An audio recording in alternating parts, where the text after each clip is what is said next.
Hi, I'm Tim Roble, and welcome to another episode of Garage Customs featuring the Tormach PCNC 1100.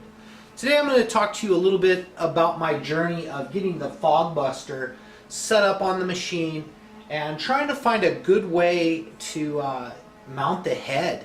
The magnet that they give you was a little less than magnetic or sticky on the machine head than I would have liked. And what it appears is that the finishing on the casting with the primer and maybe even a slight coat of Bondo, skim coat, doesn't allow a magnet to really adhere to the head as well as I would like and give you full control over the head. So the next thing I did is I took this magnetic base off of like a dial test indicator kit, and I was going to put that on and try to work with it. But even that didn't stick as well as I would have liked it to have. So let me show you what I've done. So the 1100 comes tapped with two little screws here for the flood coolant that I'm not using on the machine.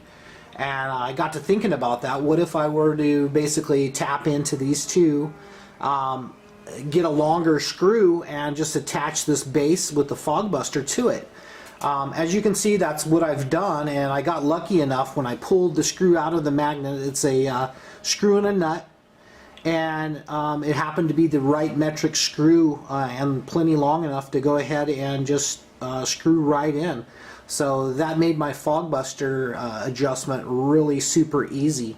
Now I have seen guys running the FogBuster on the other side. I don't know if that's a better way to evacuate chips or not. So I'll be getting back to you on that, but for right now I have a very sturdy, easy to move and control FogBuster mount. Well, that's it for today's tips and tricks on the Tormach. If you like this type of thing, please hit like and subscribe. Always welcome comments. If you see me doing something that you feel like maybe, hey, try this, please hit me up in the comments, and if it's required to do a rebuttal video, I would love to do that to share the knowledge with people. So thank you for watching. I'm Tim Roble, and I'll catch you here next time. Hi, I'm Tim Roble, and welcome to another episode of Garage Customs featuring the Tormach. On the previous video, I showed you how I removed the magnet and affixed the head of the FogBuster to the head of the mill on the other side. Now those were two previously tapped holes, and I thought that was a quick and easy fix.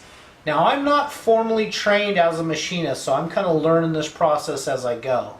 So I had a friend on Facebook, Chuck, hit me up and said, you know what, Tim, traditionally on a CNC mill, we climb mill going around. I thought, you know what, I know that.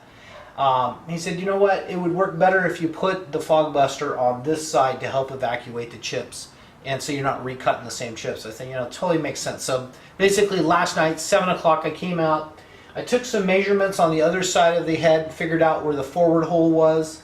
I came out here, I marked it with a Sharpie, I center punched it, I looked and made sure there wasn't any interference up inside in the column. I drilled it out, had it tapped. I probably did this process in less than a couple of minutes, and put my screw in. So basically now I have the FogBuster, two different positions I can run it in, and I'm able to put it on this side, and it just really gives you a nice positive lock for where you want to aim the FogBuster.